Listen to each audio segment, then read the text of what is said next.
It is Tuesday, October 7th. This is the Christian Commute. I am your host, Seth Dunn, and you are riding home with me. I am in the Kia Soul. I still haven't sold it. I think I'm on my integrated Bluetooth microphone, but I don't know. Audio has seemed good enough to me. This will be one of probably 2 shows this week. I should be back in the office on Thursday, but Friday I have a follow-up doctor's appointment after my MRI, so I will not be coming into the office that day. So 2 shows this week, and this show is a full show, and if my buddy comes through, we'll have a full show Thursday. From time to time, people will come into my office and ask a theological question. I think I might get the same amount of theological questions, if not more theological questions, than I get accounting questions. And so my friend comes in there, he goes, well, I'm too busy to ask it. I'm like, well, send it to the show, man. I need questions. So if he comes through for me, we'll have a full show Thursday. We have a full show today. There's a question about church choice, I guess. I'll say that's what it's about. And we have today's show title is Who is Pastor Electric Blue? Who is Pastor? I keep saying Patrick. Who is Pastor Electric Blue? You guys have already been, dare I say, treated to the world premiere of the new parody song Pastor Electric Blue, and if I do say so myself, I think it's even better than Spirit Babies from Kolob. Do you guys remember Spirit Babies from Kolob, which is a parody of Indian Outlaw by Tim McGraw? And instead of what are now offensive tropes about Indians, or as some people call them, Native Americans, which is what the original Tim McGraw song is. They'd never write that song today in today's environment. But instead of that, it's what Mormons actually believe. Jews of Indian in-law, Spirit Babies from Kolob, Hopi, Cherokee, and Choctaw, one of every tribe, came over on a Jew's boat. For the Bible was ever wrote. Joseph Smith has the footnote, sent a lot of wives.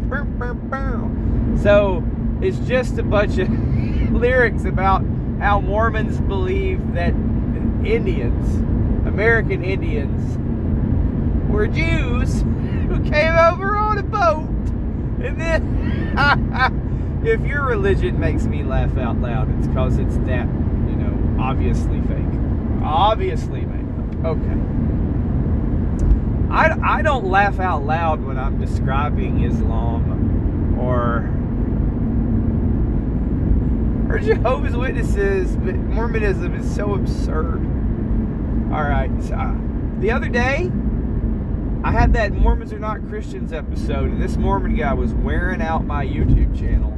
Like, who are you? How did you find my podcast? Mormon believes this. Alright, buddy. But I think Pastor Electric Blue is even better than Spirit Babies from Kolob. Pastor Electric Blue is a parody of Mr. Electric Blue by Benson Boone. But it's Pastor Electric Blue instead. And I got the inspiration because I saw a video of a Benson Boone concert, and Pastor Electric Blue was playing. That's what it wasn't playing. I mean, he was singing it. He was performing it. And at first, when I saw it, I said, this is a pretty good song. I like this song. He's rocking the joint out. Everybody's singing along, and there's lights, and people are bouncing along. Oh, this is a good song. And then I said, wait a minute. This is pretty much how the worship services of Ayatollah of Rock and Rolla, seeker-sensitive coffee bar goat churches in the purple haze, this is what they look like. And that's when I first devised of Pastor Electric Blue. And I wrote that parody song, and I sent it to David Morrill. I said, David, I got another one. I sent it to him. And David is a semi-professional musician. He knows how to get on the computer and make music, make the computer make the instruments, and equalize it and synthesize it. And he sang it. That's him singing it. I sang it to him the way I wanted it to go, and it sounded terrible because I am not a semi-professional musician. And I think I'd coached 3 soccer games over the weekend, so my voice was gone. But David does a great job of mixing up and producing and singing Pastor Electric Blue. And he's working on a parody video to lampoon the Stephen Furticks and J.D. Greers of the world. And today, in the show title, I'm going to talk about, or the show topic, I'm going to talk about the various mega pastors and seeker-sensitive goat church Ayatollah rock and roll pastors who inspired the lyrics of that song. You know, the lyrics didn't just fall out of the sky. It's not random. It's not wop bop a loo bop a bop bam boom.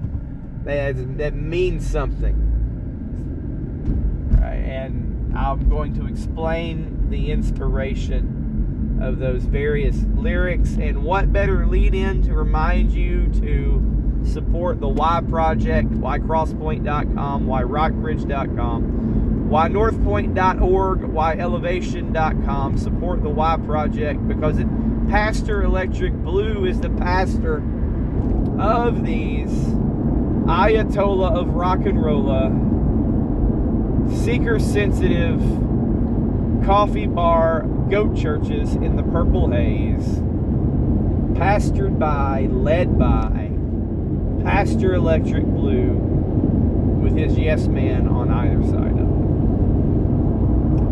These are the websites to help other people think through why they should not go to their local multi-site, seeker-sensitive, squishy, Big Eva church that plays Hillsong and Bethel concerts, followed by a TED Talk of a sermon, and then somebody trying to get you to volunteer to work in the parking lot or somewhere else, but you're not a church member who can ever vote. That's the churches I'm trying to warn you about. And I said the other day, I think maybe I'm going to put Dream City Church on the list. And I was like, oh, Dream City. I mean, just by the name. But I looked up Dream City Church. I Googled it because I'd heard someone mention that it was NAR. And I said, well, I'm not going to take that guy's word for it. I'm going to Google it. And as it turns out, Dream City Church, it's just an Assemblies of God church with a different name. So what the Assemblies of God and the Church of God have taken to doing is changing the name of their church from things like First Assembly of God of Phoenix to Dream City. Dream on, dream it till your dream come true. Every time I change my church's name. So I'm not going to do a Y project for that church, even though it fits the bill, because it's Assemblies of God. They're really outside of my scope. It's just somebody says, Seth, there's a church with darkness and it's seeker sensitive and it's synergistic. Oh yeah, well that's just the Assemblies of God, man. The Assemblies of God and the Church of God around here, that's Church of God, Cleveland Assembly, International Church of God. Is it international? I don't know. The church that's headquartered around here. It's the big church, Cleveland, Tennessee. It's really close to where I'm from. I'm not going to do websites for their churches because anybody who goes to Church of God already lacks discernment. Because what they speak in tongues over there, hooba-dooba, hoobaba-kanda, aroma-shadoo, to a tongue of Iola over there, Jay Barker. And that's what they do. So, no. So it turns out I'm not going to do a Dream City Church because it's just a multi-campus, multi-site Assemblies of God church. I don't even really think that's against their ecclesiology. I'm not sure. And like I said, it was common. Like the Church of God around here, I'm about to go to Cleveland, the big Church of God. We don't really have a lot of Assemblies of God around here. We have Church of God, 6 of one, half a dozen of the other. The big Church of God around here in Cleveland changed its name to Crane Eater. And in Cartersville, they changed their name to Liberty Square. And I think they do that. I really do, because I think there's some kind of stigma about going to a Pentecostal church or a Church of God, so they're trying to make it sound like all these wishy-washy mega churches. Maybe that's why they do it. I don't know. Nobody told me. But outside of my scope, outside of my investigation, no why sites for the Assemblies of God. It's like if I'm in the FBI and somebody says, well, somebody's over here selling unlicensed tobacco and guns. And I'm like, well, tell the ATF. That's not my beat, man. Can't have every beat. Leave it up to Chris Roseborough. All right, so there's that. But I do need support. I mean, I don't guess I really needed it. It's not bankrupting me to register 4 web addresses. But I do appreciate your support to help pay for those domains and pay for Facebook ads, which put the absurdity and ridiculousness of the seeker-sensitive Ayatollah of rock and roll and go churches in the purple haze with Pastor Electric Blue in the limelight for people so they can reconsider what they're doing there. I need to get some of the little cards. I have little, you can call them tracks, I guess, for Y Crosspoint. They're in my van, but I don't hardly drive my van anymore. I need to put some in my Kia here, and I need to put some in my truck. But that's what's going on, sort of the related show topic, Pastor Electric Blue. All right, now let's move on to the Bible chapter review. Luke chapter 9, verses 51 through 56. Luke chapter 9, verses 51 through 56. We are almost finished with Luke chapter 9. When the days were approaching for his ascension, he was determined to go to Jerusalem, and he sent messengers ahead of him. And they entered a village of the Samaritans to make arrangements for him. But they did not receive him, because he was traveling towards Jerusalem. When his disciples James and John saw this, they said, Lord, do you want us to command fire down from heaven and consume them? But he turned and rebuked them, open brackets, and said, you do not know what kind of spirit you are of, for the Son of Man did not come to destroy men's lives, but to save them, close brackets. And they went to another village. Now, what are those brackets that I just told you about? Well, the words within the brackets are not contained in the earliest manuscripts. So either the earliest manuscripts we found didn't have this, and it should have. It was in the original, or somebody added it later. Nobody knows. But evidence suggests that the statement inside the bracket was added later to explain to the reader what was going on here. And this certainly sounds like something Jesus would have said or might have said, because I know elsewhere Jesus said, I've come to seek and save that which is lost. And he says here, the Son of Man did not come to destroy men's lives, but to save them. And he did rebuke James and John for wanting to call down fire to destroy this village. All right, what's going on here? 1, the days of his ascension are approaching. So Luke, the author, already assumes people know the end before they begin reading this book. The original audience is supposed to know about the ascension. And Jesus, he wants to go to Jerusalem so he can be crucified and resurrect and then ascend. And he sends messengers ahead of him to prepare a place for him to stay. It's like the traveling secretary of a baseball team. They're going to go in there and make sure the baseball team has a nice place to stay before they get into town. They're going to be tired. So in the same way, Jesus sends messengers ahead to seek out hospitality for him. But where they go, Samaritans live there. Samaritans and Jews do not get along. And the Samaritans do not respect Jerusalem as a holy city. They find Jesus is on the way to Jerusalem, and they don't want anything to do with that, so they give him no hospitality, which is bad. Whenever you see this in the Bible, people not giving hospitality, it's really bad. And now, what should come to your mind if you're a Jew or a Christian who knows the Old Testament? What should come to our mind when we see a city of people who refuse hospitality to a messenger of God? Sodom and Gomorrah, right? Sodom and Gomorrah was so wicked that God decided to destroy it. And how wicked was it when it was proved? God proved that they were wicked by sending the angels to save Lot, and the people of the city wanted to rape the angels homosexually. They were exceedingly wicked people. Think about Judges, the town that raped and killed the concubine of the traveling Levite, and what the Jewish people did to that tribe in that town because they were so wicked. And now we get James and John, and they see these people who are unhospitable to Christ, these Samaritans who rejected a lot of the Bible anyway.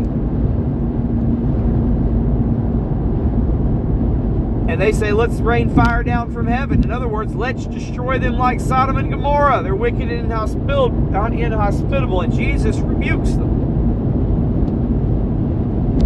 And they go to a different village. Jesus is not there to destroy that village with judgment, even though they didn't receive them. Perhaps someone there will still accept Christ after the resurrection. We don't know. But those who reject Christ, not to mention those who don't have hospitality to people, because that's not loving your neighbor, there's a judgment on them coming in the future. They're not going to get away with anything, but now was not the time, and that was not the mission of James and John. James and John need to get their minds right. They're not, because they'd want to call down fire in Jerusalem, right? Oh, the Romans are trying to put Jesus on a cross. Well, let's just destroy him with fire. Remember what Jesus said, don't you know I could call 10,000 angels? He could have called 10,000 angels to destroy the world and set him free. He could have called 10,000 angels, but he died alone for you and me. I don't guess he was technically alone. There's thieves on either side of him, and his mom and John were there. But nevertheless, Jesus was not coming down to just wreck everybody who rejected him with fire from heaven, and James and John needed to understand that. That was not the mission at the time. My son was playing goalie Saturday. We were winning 5-0. He wanted to go score more goals. I'm like, that's not our mission, son. Our mission is to save your legs for the next game. I know we can score 5 more goals on them, but we're not going to do that. At least not with you. So once again, we have the disciples. It seems to be a little theme here. Not thinking the way Jesus is thinking. Now, let's go to the inbox, which has been empty for so long. Years have grown over now, years since it's seen the plow. There's nothing time hasn't touched. It's like Granddaddy's farm from Strawberry Wine. That's how empty and dusty the inbox has been. I don't think they'd make that song again today. Would they make that song today? Some college student giving some 17-year-old girl alcoholic beverages to seduce her? Me too. They wouldn't make that. Sorry, Tim McGraw, who sings Strawberry Wine. Is it Dina Carter? Sorry, Dina Carter. Sorry, Tim McGraw. Can't write that one anymore. All right. Lauren from Chattanooga. Is it wise to choose convenience over sound doctrine and practice when joining a church. No, it's not wise. The end. All right, but here's her situation, or it's the situation of her friend. So she has a friend, and her friend and her husband have moved towns. And where they were a member of a 1689 church. And in their new area where they've moved, there's a 1689 church there, but it's far away. It's inconvenient to get to. Now, Lauren didn't tell me if it was 15 minutes, 30 minutes, 60 minutes. She didn't tell me. She just said there's a more convenient SBC church in her friend's new town. And the husband wants to go there. And the wife doesn't want to go to the SBC church. She wants to go to the 1689 church. But at once, she also wants to be submissive to her husband. So that's their conundrum there. Should these people, or should you, because this is a real life example, but we can generalize this, and we could make it hypothetical if we wanted. Should you choose church this way? And again, there are degrees of convenience. Should I ask out the girl next door, even though she's not that good looking, but she lives next door, and it wouldn't be hard to hang out with her and we'd have cheap dates at home, versus should I ask out a girl who lives an hour away, who's smoking hot and gets along with me very well, but what kind of relationship I'm going to have with this person who's an hour away? I won't ever get to see her. We're not going to grow together, right? So you think about that. There's degrees. Convenience matters a lot. Should I eat at this restaurant that's close to me? It's not as good as the one that's far away, but it's right here. Now, we know with church, we're not supposed to be making consumeristic choices, but economics does come into play. Let me give you a reductio ad absurdum. How many of you 1689 people out there would want to go, and pretend he's still alive, want to go to John MacArthur's church?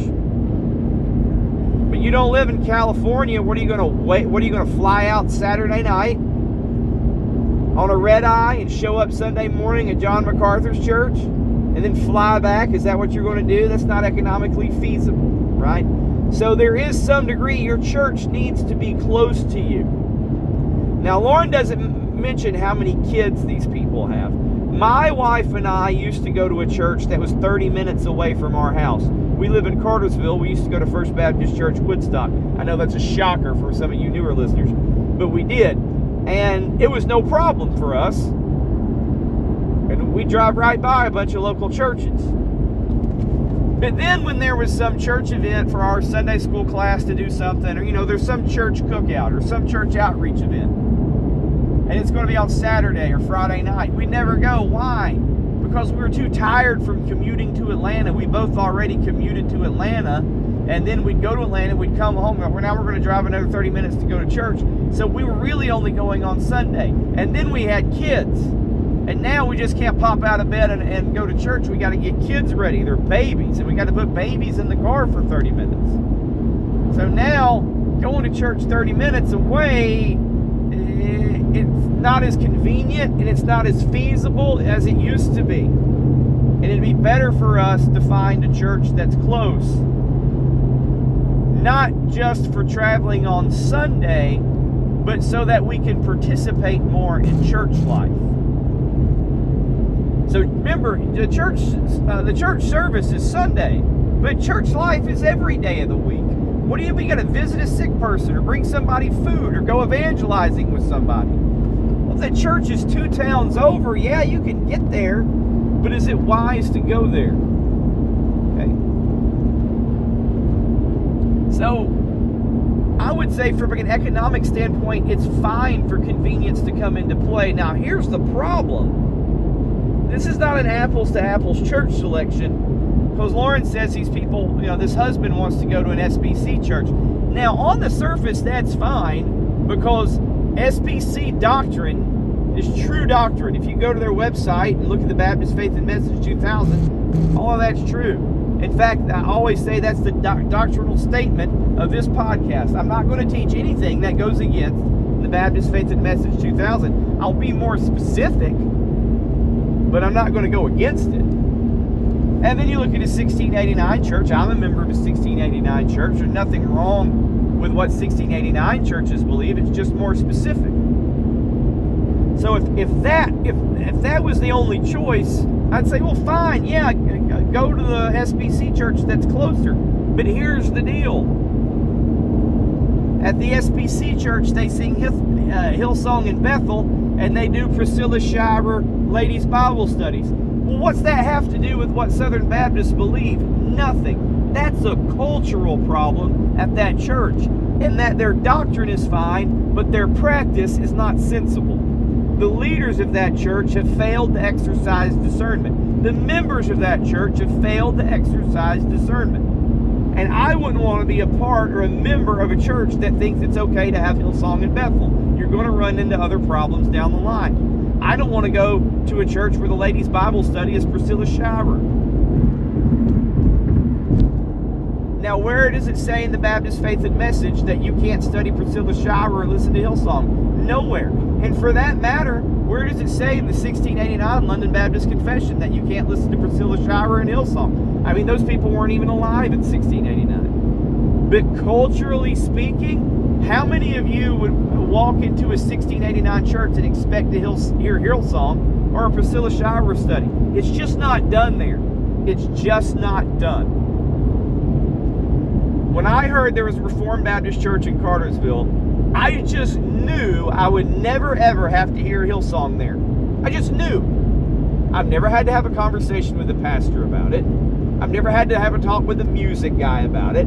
I just knew. Because it's a way of thinking. It's like if you go to Saudi Arabia, you know you're not going to get to order pork barbecue. Why? Because those people don't eat pork. Why? Because it's their religion. Okay? So maybe that's a bad example. How about this? If you go to Quebec, you can get poutine. Now, what's poutine? It's fries with gravy and some kind of meat on it. We don't eat that here. At least not. We eat fries, meat, and gravy, just not together. All right? That's what they do culturally.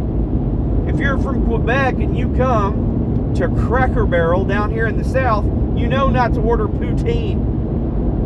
Well, what's wrong? Is poutine a sin? No. Is there some law that says we can't have poutine? No. We just don't do it. So 1689 people just had the discernment not to do that. So that's when we get to a question about sensibility. So you look at these two bodies, and doctrinally, both of them are fine. But one obviously has the sensibility to not mess with all that nonsense at Hillsong and Priscilla Shirer, and one doesn't. So it's not a doctrine thing, it's a practice thing. So let me ask you, are you going to choose a church that you can't be a member of in good conscience? And then remember the other part of this. The wife doesn't want to buck her husband's authority, but she thinks the husband's wrong. What should they do? I tell you what they should do. They should call their pastor and ask his advice about, is it okay to join this new church? Because guess what? That guy is still their pastor. I'm going to guess their church covenant, because most church covenants say this, if they have a church covenant, and I think they probably do, says, we covenant that if we ever move away from this place and this body, that we will join ourselves quickly to a new body.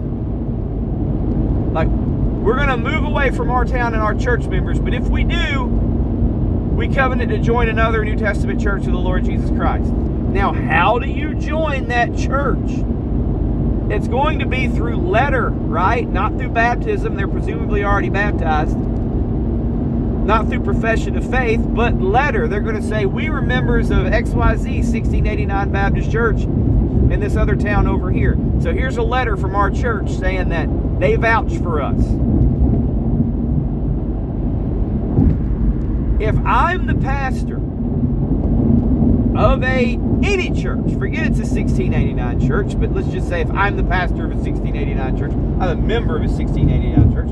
If I'm a pastor of that church and the people call say, we need a letter. Well, I'm so glad, Bobby Joe and Betty Sue, that you found a new church. What's the new church? oh, it's Hillsong Loving Southern Baptist Church. No, I'm not giving you a letter to join that church. What? Priesthood of all believers, blah, blah, blah. No, I'm not giving you a letter to join a church that profanes the Lord's worship service with Hillsong and Bethel and profanes the teaching time with the Montanist teachings of Priscilla Shirer. No. What are you thinking? If you join this church, you're joining it over and against my objection. I don't know if the church bylaws you have to take a vote on it to give the people a letter. I don't know, but as a church member, I'd say, no, I'm not over that. So what these people need to do is call and get advice for their pastor.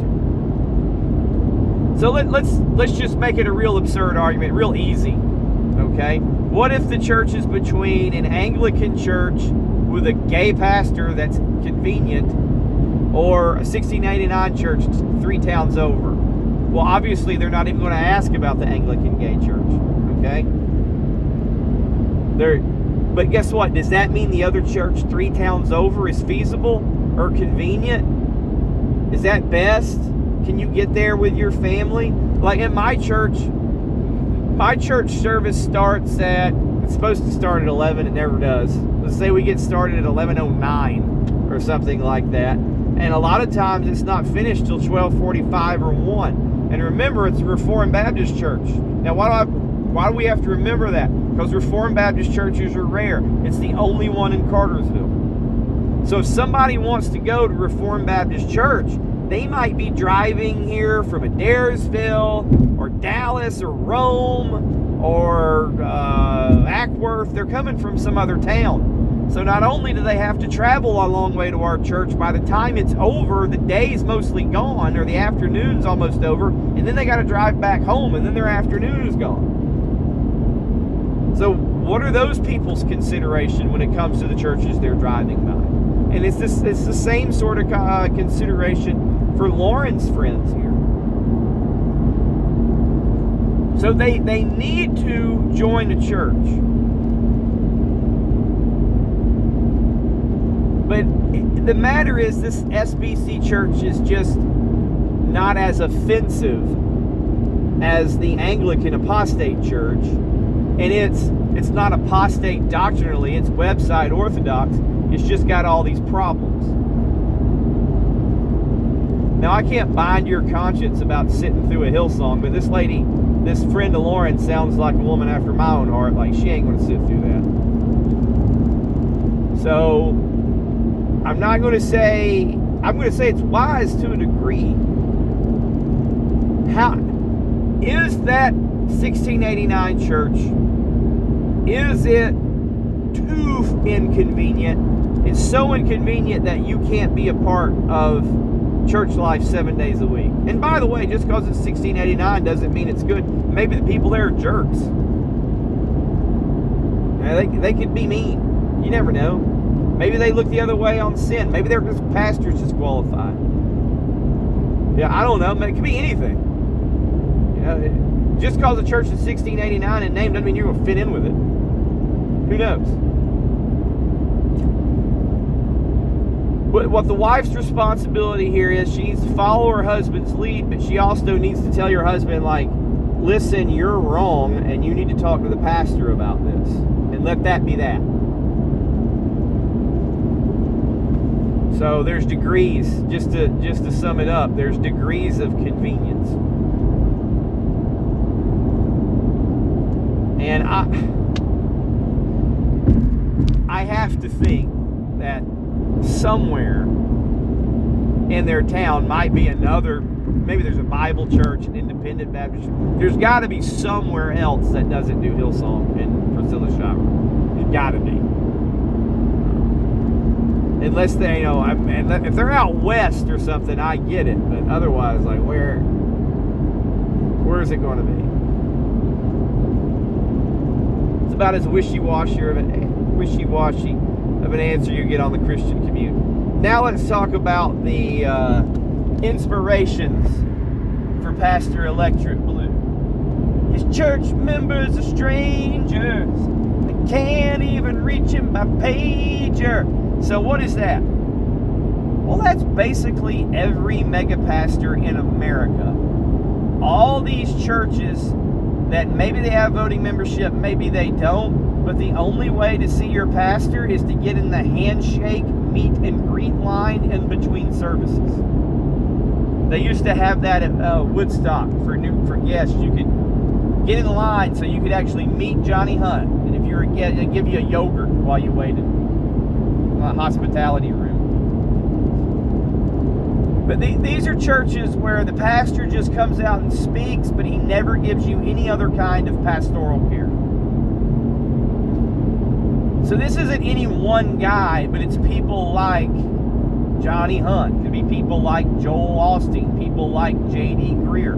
These are people who are not taking care of their church members. Like it says in John Bisagno's Pastor's Handbook, if somebody goes to the hospital, the chairman of deacons gets a call, but nobody else. You send somebody else to visit them. Forget you, John Bisagno. That doesn't sound very pastoral to me at all. Now, how big is too big? I don't know if I have a number. I can tell you this, that the mid-size sort of flagship Baptist churches in Cartersville, Kyle Walker and Patrick Latham, I got their cell phone numbers. I can call them right now or text them. They're not, I'm not a church member of either of those guys, but I know how to get a hold of them. So how much more could their church members get a hold of them? Like, I know you can actually get appointments with those guys. And I want to say this, that I think in America, where people aren't as ashamed as they should be sometimes, but the way people dress and the way people, what they watch and how they, and what they say, well, I watch this show, or I watch this movie, this is the kind of music I listen to. You know, my daughter dresses like a whore at homecoming. I think there's less shame because people don't know their pastor. I think back in the day when people had actual personal pastoral care, there would be a pastor to say, what are you doing? And he wouldn't even have to say anything. They'd be ashamed to have to explain to the pastor why their daughter looked like a whore at homecoming, or why they watched shows with a bunch of F-bombs and nudity. Okay? They just wouldn't do it.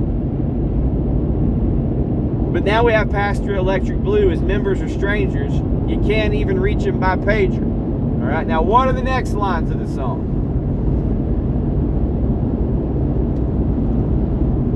When he preaches, he can break you down and make you give it up.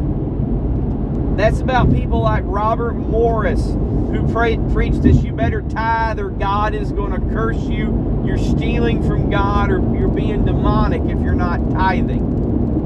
I think Ronnie Floyd has preached something similar. It's these mega guys, you can't even reach them by pager, but you better give their organization 10% of your money, and they will beat you up in a sermon. They'll break you down with all their words. He can break you down and make you give it up. All right. What are the next one? Heaven sent him. Baptisms every time he closes. This is inspired by the spontaneous baptism people, who they want to look like they've been anointed by God. And how do they prove it? Because every time they give an invitation at the end of church, people are coming down to get baptized. But how do? They set it up. Like Stephen Furtick did with his spontaneous baptism handbook, where they'd send exuberant people and lively people down at invitation time to make it look like they were going to get baptized, to get other people to go get baptized. So this again is not anybody specific. Well, maybe Stephen Furtick, but just the idea that this person is anointed and he's going to get decisions. Like Clayton King. People think whenever Clayton King preaches, we're going to get a decision. So heaven sent him. Baptisms every time he closes. He speaks platitudes when he's alone. He says he prays in tongues. So when he's alone, he says he prays in tongues, is inspired by James Griffin at Crosspoint. These are these pastors who know they can't get up in the pulpit and go, who Baba Conda, Hapablab, because they know people that it's crazy and they leave. But they say, like, oh, I definitely have Pentecostal creds because I speak in tongues. But only alone. Only when I'm praying alone in my private prayer language. So it makes them not look crazy on stage, and it makes them look holy, like they're so holy and they're so anointed that God has given them a private prayer language. Well, guess what? The rest of you pew-sitting mooks don't have one. Do you know why you don't have one? Because they're not real.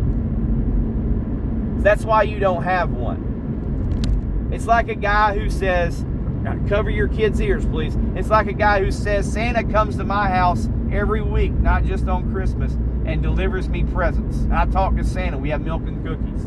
Oh, wow. You know Santa? No, he doesn't know Santa. Santa doesn't come to anybody's house because Santa's not real.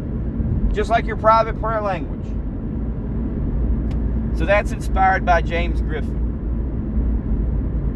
When he's alone, he says he prays in tongues. Ooh, Pastor Electric Blue. How is your church so cool? Now that's all of these churches that are trying to have a coffee bar and turn the lights out. I mean, it's not one guy. They're there to make the church cool. Right? How do I preach like you? And you notice, this was a nice touch. And you got to notice it if you're listening to the song. So if you're listening to Mr. Electric Blue, it's ooh, Mr. Electric Blue, how did you get so cool? I want to dance like you. He's got it. Oh, he's got it. But if you listen to Pastor Electric Blue, it doesn't say he's got it. Oh, he's got it. It says Hu Baba Conda. Now I guess that's sort of an inside joke for people who know. But if you get on YouTube, you can Google Hu Baba Conda, and it's making fun of Robert Tilton saying Hu Baba Conda, like pretending to speak in tongues. But they made a song out of it, like Hu Baba Conda. So instead of he's got it, it's Hu Baba Conda. And then curated worship space, hazing lights all over the place. What does it mean by curated worship space? It means that these churches, and this is inspired by my friend Will Goodwin, they have a production pastor, and an artistic pastor, and it's his job to create an atmosphere of worship to not only remove distractions like no babies allowed, but turn off the lights so you don't see anybody else. And then you have the hard LED lights spotlighting on all the singers, and you have the haze illuminating those lights. So it's a curated worship space. People think it's like, this is supposed to look holy. This is like heaven. No, it's curated. It's like somebody in an art gallery. You know, like a curator of an art gallery. It's like, I've got an art gallery, or I've got a museum, and I'm going to pick paintings according to my theme. Like here in Cartersville, we have the Booth Western Art Museum. So my art's going to be pictures of cowboys and statues of Indians and horses and stuff, because it's Western art. So these people, these seeker-sensitive rock and roller churches, like, I got to have the right lighting and I got to have the right set design. They literally do set design in different backgrounds with their LED screen. It's all carefully planned. It's a curated look. And I just, Will Goodwin's a guy I know, that's his job, but there's other people out there with that job. So Pastor Electric Blue, we all believe in you. That's because these guys are the Ayatollah of rock and roll, a cult of personality. Look in my eyes and watch me preach. It's a cult of personality. It's those guys. So when people leave church, they say, did you hear what so-and-so said? Did you hear what so-and-so said? Oh, so-and-so says this. So-and said so this. And we listen to his follow-up podcast. And it's not about the church. It's about Pastor so-and-so. It's cult of personality. We all believe in you. If he left, they'd leave the church. If he went to the church across town, they'd go across town. They would. Oh my gosh. All right, hold on. No joke, y'all. There's a car that just passed me on Highway 41 in Cartersville. And it has a bumper sticker for Elevation Church. If this person, I'm going to follow them to an extent, because I want to have a conversation with them. I mean, we're talking, Stephen Furtick is the prototype of Pastor Electric Blue, and then this person passes me while I'm talking about it. Let's see how far they're going to go. Are they going to turn at my spot? Oh, they're putting the brakes on. Turn at my spot. Turn at my spot! All right. So those of you familiar with Cartersville, there's Southbridge Road that I take home. They're passing. If they're going to Emerson, let me see if I can get beside them. I'm sorry. This is ministry in action. It's one thing to podcast about it. It's another thing to follow somebody home like a weirdo. Let me see here. It is a middle-aged black woman. How would this middle-aged black woman react to some random white guy flagging her down? I'll tell you what, this is great. How many middle-aged black women do I talk to outside of work, right? We're crossing cultures. All right, I'm just going to follow along with this person. If they get on the freeway, I'm not getting down the freeway on them, but we'll see. Maybe they'll go to a gas station. I'll continue my conversation about this song. All right. Pastor Electric Blue, we all believe in you. Got a business plan, flanked out the side by a yes man. This refers to churches who do consulting with outfits like the Unstuck Group, so they can figure out how to grow and pay consultants to give them a business plan and help them hire HR pastors. This was inspired by Matt Evans at Rockbridge Community Church, whyrockbridge.com, when he brought in the Unstuck Group. And that's when he got his executive pastor guy and the guys who had the idea that said the campus pastors, it's part of their job to talk to two high capacity givers. That is somebody who has given like 25,000 or 50,000. I don't remember the number. Somebody told me once, like, talk to the rich people. That's the business plan. But now you have Matt Evans on the other side by yes man. These are guys who are executing his orders. Matt Evans is from the military, so now he's set himself up as a commanding officer with executive officers. But now these guys are his lackeys and his yes men from the Unstuck Group. And you see this. You see sycophants and subordinate, associate, executive, whatever, campus pastors around all these people, like a J.D. Greer, for example. And then the next one is, he dresses fly, his jeans are tight, you can't afford his shirt. This is inspired by the people on Preachers and Sneakers. I think it's the Preacher Sneaker Instagram account that breaks down pastors like John Gray, or like the Hillsong guys like a Carl Lentz or Stephen Furtick, and they're wearing $5,000 worth of clothes, and they're wearing skinny jeans, and they're wearing a shirt so tight because they're all buff and they work out, but they're wearing a tight t-shirt, you can see their nipples. Like, that's them. That's how they're dressed. And you can't afford his shirt. That's the line. His jeans are tight. You can't afford his shirt. You, pew-sitting peon, cannot afford this person's shirt. All right. This person's going to the interstate. I think I'm going to lose him. I don't want to go that far down 41. And then clap and amen for me if you want to sit in the church front seats. So that is straight up out of Elevation Church in God's Providence. I'm following this card from Elevation Church. Y'all think I'm crazy. Maybe it's autism. It's either Holy Spirit or autism or both. There's something called Amen Corner, or the bullpen at Elevation Church, where people are planted there, and if you sit there, you have to volunteer to like amen and clap and say, preach, come on. So if you want to sit in the front for Pastor Electric Blue, you have to say clap and amen for me if you want to sit in the church front seats. Ooh. And that's the end of the song, because now the chorus just repeats. So now you guys understand Pastor Electric Blue. And I got to turn around soon.